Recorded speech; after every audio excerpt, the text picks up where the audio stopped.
Well, hi guys, and welcome to another video by Fitness Technology Services.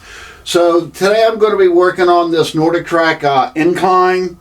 I'm going to get real specific on this just because this looks pretty simple to do. So it may be only for this model. So I don't want to say it's going to fit a lot of different model Nordic-Tracks. The model that I am working on is a 24035.1. Usually I feel like anything with this type of frame setup is going to be similar. I just never seen this incline held in by this little cotter pin here. So I just wanted to be honest about that. And you guys, some of the other ones that you deal with may be a little more difficult. This kind of looks pretty easy, really. Alright. And so this is going to be kind of a series on this. If you want to get to this point, you're going to have to see how to remove the disc, how to do a maintenance, and that will show you how to disassemble all this. I'm trying to keep it from taking 3 hours because then it takes 3 days to download it and it's just really too much. Alright, so the first thing I want to do is I want to disconnect the wires. So this tie wrap right here, that looks like it's going to be in the way. Alright, so we get us a little space there. This is your incline sensor. Your sensor is mounted right here. It sends the information up to the console on what the height of the ramp is. Alright, that's another video though. So anyway, pretty easy to do. We're just going to disconnect this. It's a little tough, so let me not get in your way. I'm going to go over here real quick, and I want to kind of hold this little tab open and pull that out. And I guess while I'm over here on this side, hopefully not in your way, I'm just going to pull that out. So this is your power wires for your incline. This is your incline switch. This is the information. Inclines usually work off of a straight AC, so you got to make sure that you have the unit unplugged. Normally black is down, white is common, red is up. Alright, so let me get back over here. So, I mean, this kind of seems easy to do. We'll see. I'm going to pull this cotter pin out right here and see if the whole thing falls apart or just is what it is. Pretty easy to do. Alright, so let's see. So that wasn't too bad. So this little pin looks like it's going to slide through. Okay. So the next thing that we're going to have to do is this looks like it's a 5/8. So I don't have two 5/8. I'm going to have to use an adjustable. There's a nut on this side. Don't know why, but so we're just going to loosen this bad boy up.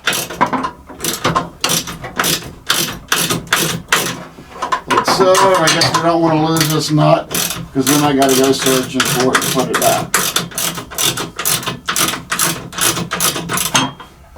So this is now hand turnable. So once it is to that point, I like to do everything by hand if possible. So we're just going to get ready for this to have a little weight. I don't think it'll be too much really, a pound.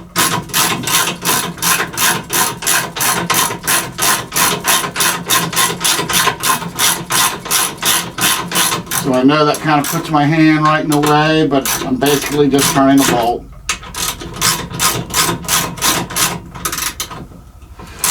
Wishing how to use my impact to speed it up. Oh yeah. No, I'll stay away from it because I'm already committed to that.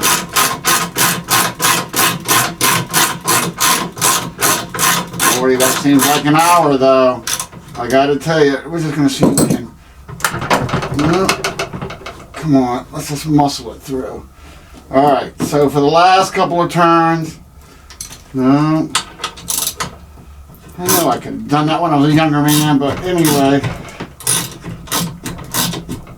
Alright, so these threads look like they're ending, so I think we have this loose enough now where I can just pop this through.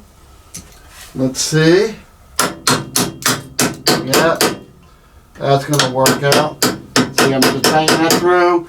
Not using a hammer like I should. I'm going to use my Allen. I'm very bad on that.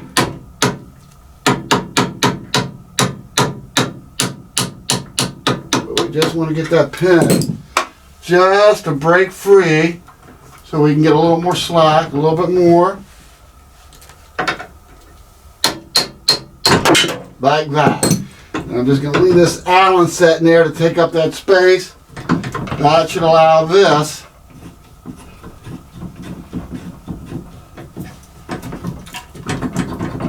to wiggle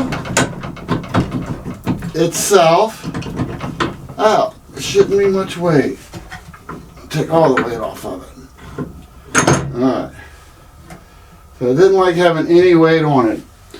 What can I say about that? Alright, so at this point, we're just going to take the incline out. Okay, as you can see, the incline hooks to this and it actually pushes the incline up, but we'll go over that in another video again also. Let me get my little pen real quick before I forget.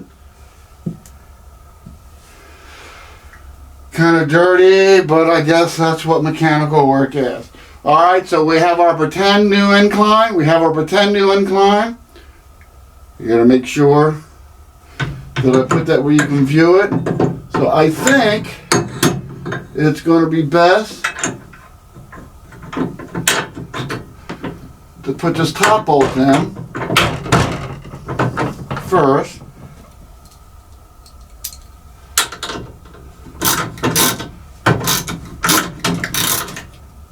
Right there.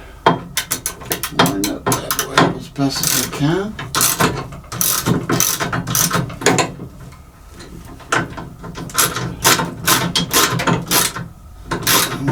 Through the threaded part, I should be able to just push it through.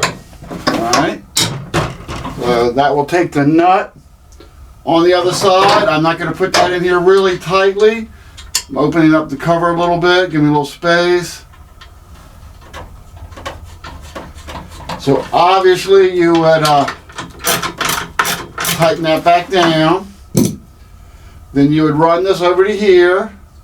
You would plug this in. So let's take care of this now.